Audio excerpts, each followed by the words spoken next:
كل wanaagsan saaxiibayaal meel kasta aad joogtaan daafeed dacalada caalamka waa labadii bishii koowaad sanada 2025 baa laba cisho ka galay maasha Allah warar waaweyn oo kala duwan ayaan barnaamijkeena maanta ku falanqeyn doonaa idin kale waxaan idin ku codsanayaa please call me Mr. Meek Ahmed Baqayo idin hadlaya laakiin Mr. Meek hadda kadib sanadka 2025 Mr. Meek kaliya taa ayaa la yiraahdaa what's my name Mr. Meek comment ku soo qor waa tahay aan wararkeena hore u galo soo dhawaada saaxiibayaal muuqaalka la igre sanadka sii sheegay waa maasantihiin asxaab badan inaan idin laga yaabaa qof kasta aad garanaysid reer Germany u sii sheegay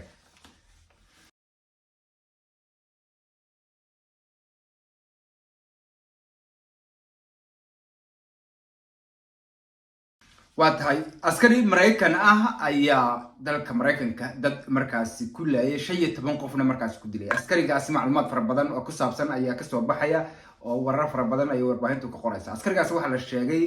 in uu 44 sano jir ahaa dalka Mareykanka markaasi ku dhashay 20 sano u dambeeyayna kamid ahaa ciidamada Mareykanka ee militariga sida Mareykanku sheegayna ninkan dhawaan ayuu islaamka qaatay yiraahdeen waxaana ku biiray koox fakar adag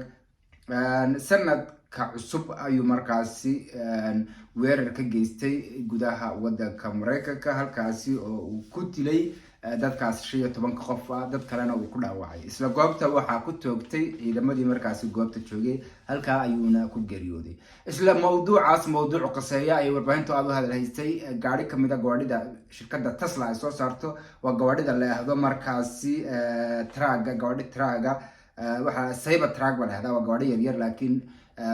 qaab nooc kala u samaysan shirkadda Tesla soo saarto ayaa guri uu leeyahay Trump hodel uu leeyahay Trump taageerayaasha Trumpna markaasi ay joogaan inta badan hortiisa ku ololay hal qofkii gaariga saarnaa markaasi ayaa ku geeriyooday halka markaasi dad kalena ay ku dhaawacmeen 7 qof oo kale ayaa la sheegay inay ku dhaawacmeen ilaa hadda ma cadda in kastoo mar dhaweyd waraan eegayay ay sheegayeen in qarax uu ahaa la geystay halka warar kalena ay sheegayeen shirkadda lafteedu maadaama gaari elektriga yahay uu iskiisa ka qarxay ma cadda waxay jiraan ba sheegayaan laakiin sidaas ay halkaas ay xaaladdu maraysaa qodob kale oo wararkeena maanta ku saabsan ayaa isla eegi doonaa bedelka jinsiga saad ogtiin sanadka hore ayay dowladda Jarmalku sharci ka dhigtay inuu qofka jinsigiisa iska bedeli karo laakiin warar arrintaas ku saabsan oo cajiib ah ayaa ka soo baxay wararkaasi qaarkood waxay sheegayaan in maalin kasta ilaa ay bishii November laga bilaabo maalintii sharcigan la hirgeliyay maalin kasta oo kamid ah maalmaha xafiisyada dowladda furan yihiin 100 qof ay jinsigooda iska bedelaan oo haddii rag ahaayeen dumar iska dhigaan haddii dumar ahaayeen markaas ay rag iska dhigaan ilaa ay bishii November 4 kun aan idhaahdee iyo 360 qof ayaa jinsigooda markaasi iska bedelay ilaa bishii November isla dhacdooyinka la yaabka laga qoray waxa kamid ah nin la wareystay oo kamid ah dadkaasi jinsigooda iska bedelay isla markaasna dhawaan iska dhigay gabadh oo nin ah uma baahna qofku inuu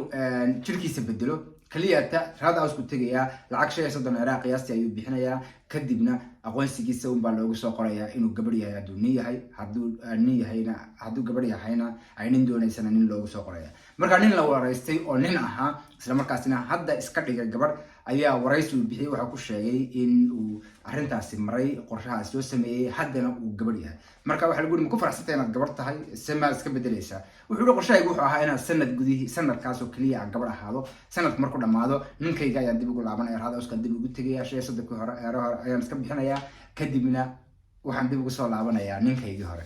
marka ma aha wax qofka markaasi jismigiisa saameynaya oo isaga dhibaato loo geysanayo kaliya inta tagan dadka qaar baa arrimo cashuurada haday tahay arrimo family haday tahay arrimo siyaabo kale haday tahay ama dana gaaro barafada ku qabsada oo intay iska soo bedelaan jinsiga ay yihiin kadibna hadhowna dib ugu laabtay jinsigooda arrintaas ay warbaahintu iyada lafteeda aad u hadlaysay sidoo kale intaan qodobka xiga u gelin waxaan igu soo laalaabanayay fanaanadeena Xaliimo Gobaad oo xalay stage-ka si khatar uga dhacday iyadoo ka qayb ahayd fanaaniintii munaasabadii European Stockholm Sweden markaas loogu qabtay ma hubo xaaladeedu halka ay maraysa ilaahay xaaladda u fududeeyo haddii dhibaato kasoo gaadhay halkaasi laakiin way nooshahay dhibaato kale ma jirto laakiin dhibaato caafimaad oo markaasi meesha kasoo gaadhay ma arag فيديو ينام حيو كسابسن حاد سو دعدي وحي انت دافسيسن sababta way dhacday kadibna kamardahaas ku goday wax inta ka badan cid duubtay war ma hayo qofka video ka arkay ama ka haya haygu soo mention gareeyo waa maasantiin Mr. Meek ayaa ku soo mention gareynaysan waa tahay qodobka xiga aan eegno digniin dadka kombiyuutarada haysta ee isticmaala Microsoft Windows shirkadda Microsoft barnaamijkeeda Windows-ka ee kombiyuutarada markaas ku shaqeeya hadda waxa jira oo la isticmaalaa Windows 10 ama 10 shirkadda Microsoft waxay sheegtay in bisha October bisha 10aad markaasi 14keeda sanadkan 2025 inay joojin doonto isticmaalka markaasi iyo update gareynta Windows 10ka isla markaasina ay u gudbi doonaan dhammaan kombiyuutaradeedu Windows 11 sidoo kale waxay sheegtay qofkii aan iska bedelin waqtigaasi ama aan iibsan Windows-ka 10aad aan waqtigiisa sii dheeraysan in aanay qaadi doonin mas'uuliyadda ammaankiisa oo haddii daatooyinkiisa macluumaadkiisa laga xado aan iyadu markaasi mas'uuliyadda qaadi doonin culimo markaasi arrintaasi falanqayso oo warbaahinta markay ka hadlaysay waxay sheegeen in dadku ay tahay inay go'aan ka gaaraan oo ay iska bedelaan Windows-ka oo ay Windows-ka kale ku bedeshaan ama mararkaasi ay xal kale u raadiyaan oo ay computer kale ama programmo kale ay isticmaalaan sida Mac oo kale shirkadda Apple ka soo saarto iyo company kale sida Windows-ka oo kale oo computerada ku shaqeeya laftooda jiro markaas ay isticmaali karayaan marka laba choice ayaa ku furan haddii aad wali Windows haysatid sanadka 2025 ee hadda aan ku jirno bishiisa 10aad 14keeda laba choice baad haysataa inaad Windows-ka 11 iibsatid oo aad soo dejisid isla markaasina 11 ku shubatid iyo inaad tankaagii hore aad shirkadda Microsoft website-keeda gashid isla markaasina hal sano dheeraad markaas ku dirsatid oo markaas Windows-ka tanku ka dhici doono marka lacag dheeraad aad bixisid 14 bisha 10aad 2026 si kasta ay ahaato dad fara badan baa lacagtaasi dib ku tahay isla markaasina xagga ammaan saameyn fara badan ay ku yeelan kartaa marka meel kasta aad joogtaan ka taxadara fadlan xaaladaasina isha ku haya waa tahay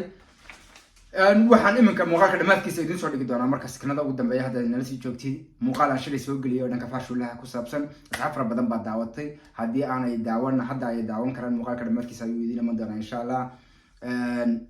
muuqaalkaas soo daawada asxaabta kalena u sii share gareeya waa barnaamij kooban oo aan doonayno inaanu liisanka dadka